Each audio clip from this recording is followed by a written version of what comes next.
Hey everybody, hope you're having a blessed day, and today we're going to talk about faith and courage. The story of David and Goliath, found in 1 Samuel 17, is one of the most iconic narratives in the Bible.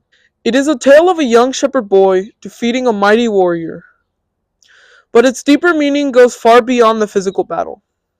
This story reveals powerful lessons about faith, courage, and reliance on God, and how the seemingly small or insignificant things can be used to achieve great things.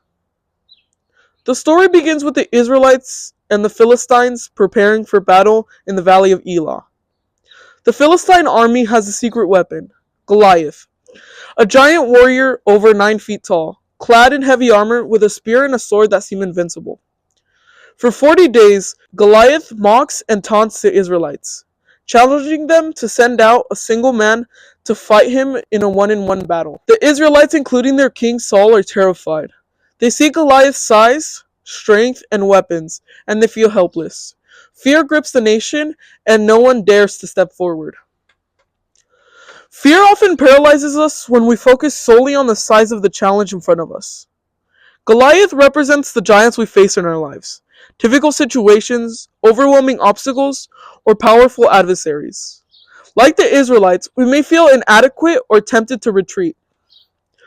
The first lesson from this story is that faith, not fear, should dictate our actions.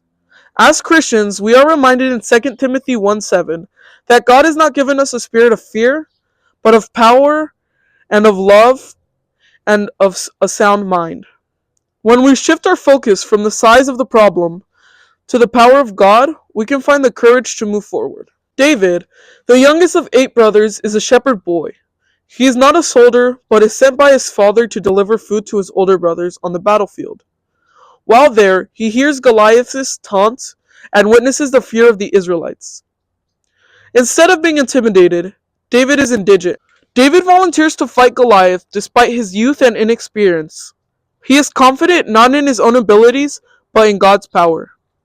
The Lord who delivered me from the paw of the lion and the paw of the bear will deliver me from the hand of this Philistine, he declares.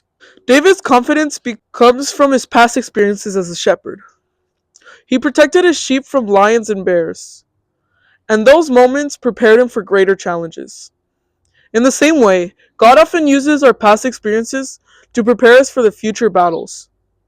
The struggles we face today may be training us for greater victories tomorrow. When we trust that God is working in our lives, even in the small things, we can face challenges with boldness and faith.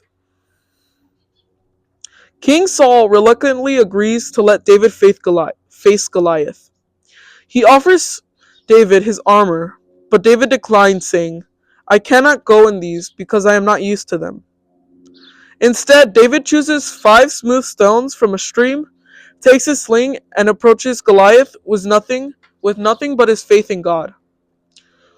Goliath mocks David, but David responds with one of the most powerful declarations of faith in the Bible. "You come against me with a sword and spear and javelin, but I come against you in the name of the Lord Almighty, the God of the armies of Israel, whom you have defied. All those gathered here will know that it is not by a sword or spear that the Lord saves.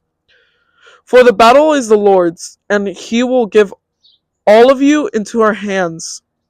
1 Samuel 17:45 to 47. David runs toward Goliath, places a stone in his sling, and strikes the giant on the forehead.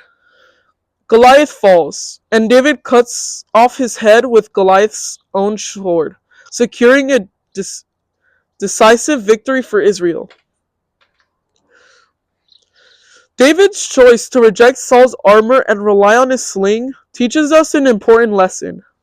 God equips us inadequately for the task he calls us to.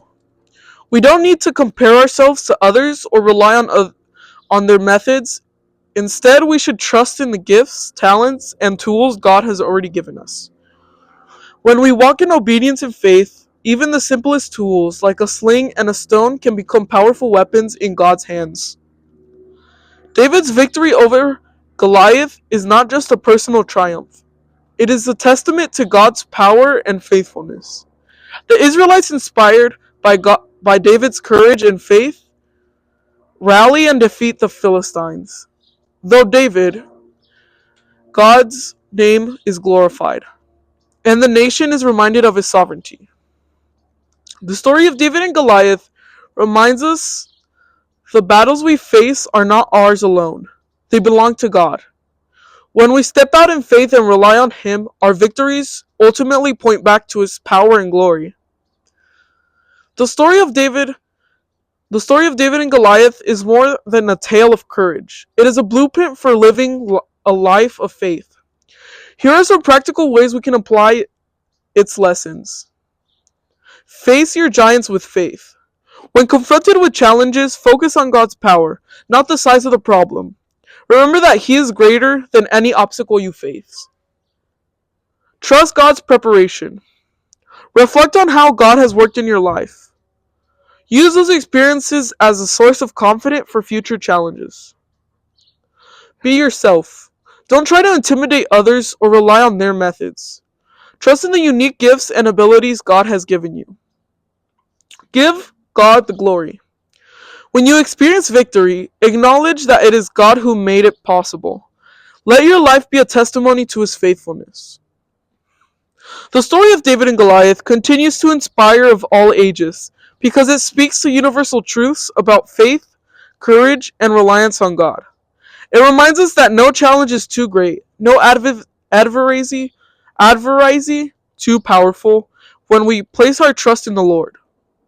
As you reflect on this lesson, consider the giants in your own life.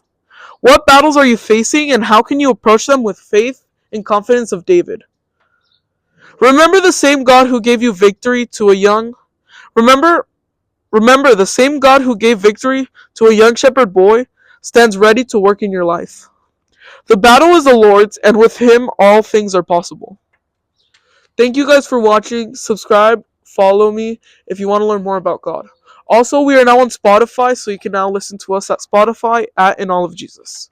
Alright, thank you guys for watching.